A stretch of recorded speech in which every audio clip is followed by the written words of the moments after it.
Доброго дня, це медіа-центр України. Good afternoon. This is Media Center Ukraine, Odesa, and our first briefing will be of Serhii Bratchuk, spokesman to the head of the Odesa Regional Military Administration. The floor is yours. Thank you, Mikhail. I would like to welcome everyone, and first of all, I'd like to congratulate everyone on the National Anthem Day of Ukraine and wish us the most important now victory and peace. When it comes to the security situation in the Odesa region, it is fully controlled, it is stable. The biggest threat is possible missile attacks in the city of Odesa and in the Odesa region. But this morning there are no missile carriers of our enemy in the Black Sea, but still the threat is there. As you know, the day before, as a result of an enemy missile strike in the Odesa region, several power transmission lines and a power pole were damaged. This led to hourly emergency power outages in our region. Let me remind that air defense units shot down 6 enemy missiles and 1 unmanned aerial vehicle in the sky over Odesa. Energy workers immediately started the corresponding repairs after the end of the air raid alarm. As always, the head of the Odesa Military Regional Administration, Mr. Marchenko, and relevant officials of the relevant structural units of the Regional Military Administration personally monitor the progress of the restoration work in close contacts with energy engineers. Today, in particular, the Odesa district will see repair work on main networks, so some customers may be disconnected according to the stabilization shutdown schedules.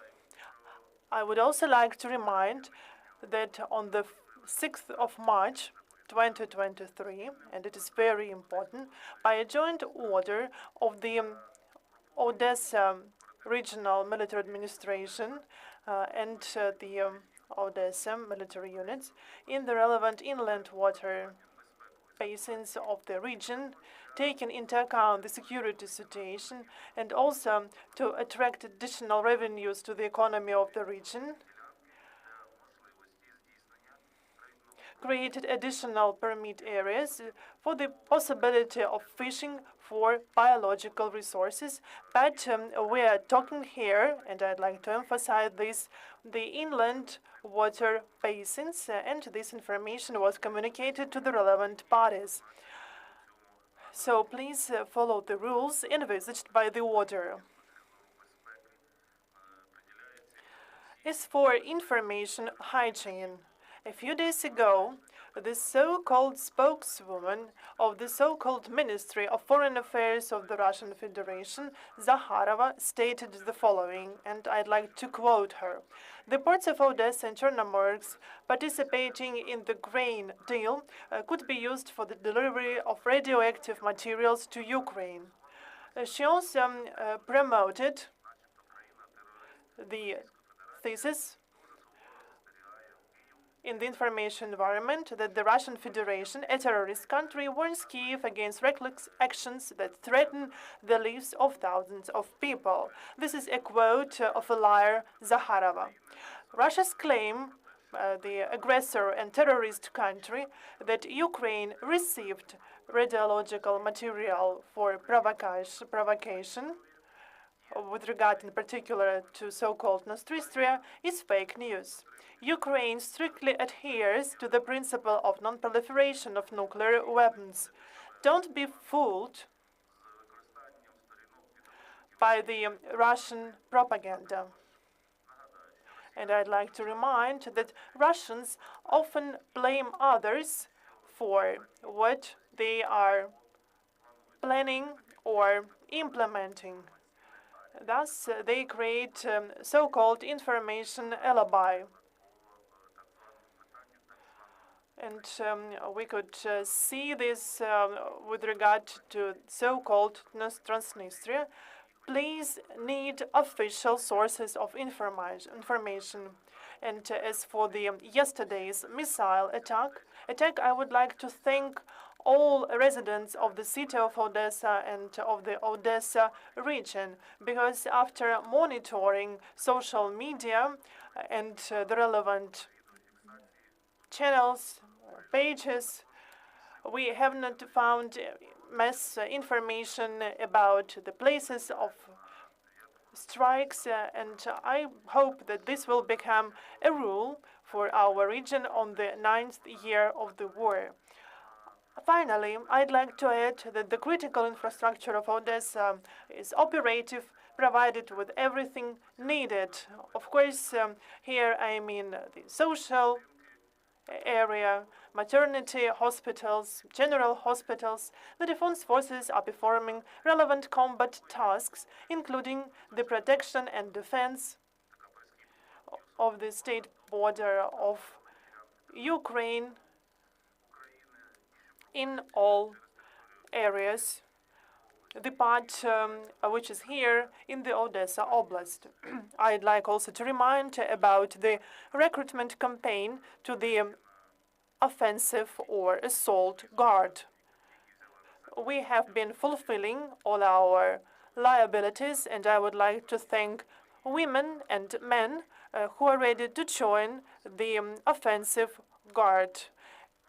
And we have almost finalized our Odessa battalion, Chernomorska or Black Sea Siege. And I think that in the nearest future, we'll have the separate briefing to cover the results of the campaign. Thank you for your attention. Serhii, you've touched upon the issue of the so-called Transnistria, the occupied part of the Moldovan territory. And recently, we have been receiving messages about the tense situation on that part of the border. So do you know the real situation in that region, in that area? I'd like to say first that all responsible Ukrainian structures and bodies provide periodic reports about the situation there and control the situation. We are in constant contact with the relevant military units to monitor the situation. I'd like to say that the Russian Federation only tries to influence the information environment. And of course, all the messages are taken into account of the activities of our regional administration, but the situation is under full control. How do you cooperate? I mean, what is the cooperation between Odessa, Mykolaiv, Kherson, regional military administrations, and the governing parties of different areas in the south of Ukraine? The issues related to defense and control of the border in the south of Ukraine, because this is the defense line, which also includes the Black Sea for Odessa and Mykolaiv regions. And thanks for reminding, because I'd like to say now that everything which is defined by the leadership of our state envisages proper communication and relevant tasks which we cannot share because these are the conditions of the military law. But the communication is there.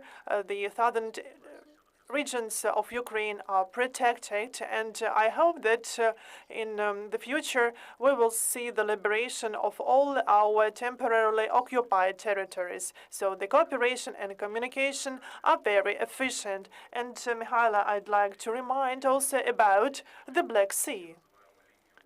We call it the defense line.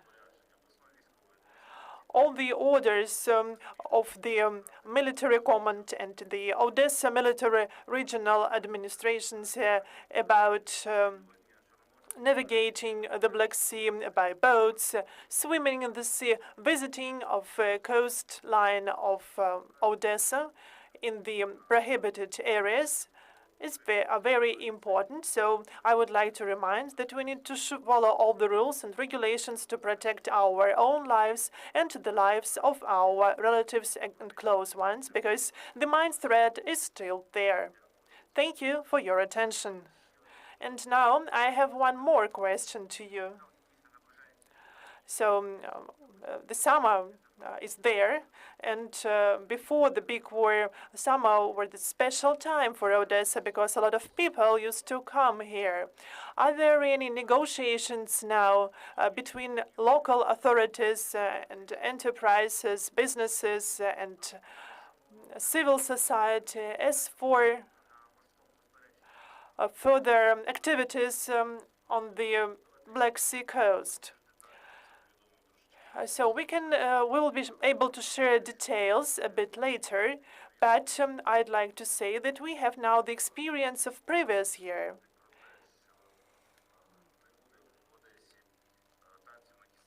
So there will be not so-called dances on bones, because the military law envisages specific conditions, because the army is still fighting there. But we are going to take into consideration the experience of previous year, where the recreation centers were created. And I think that all the issues will be settled with due consideration of our business, because we understand that the economy should work, because the economy ensures the defense of our state and the support of the armed forces of Ukraine, but we'll share details later. Thank you. Thank you, Serhii, for being here. We will have some more briefings today. The next one will be at noon, so please stay tuned.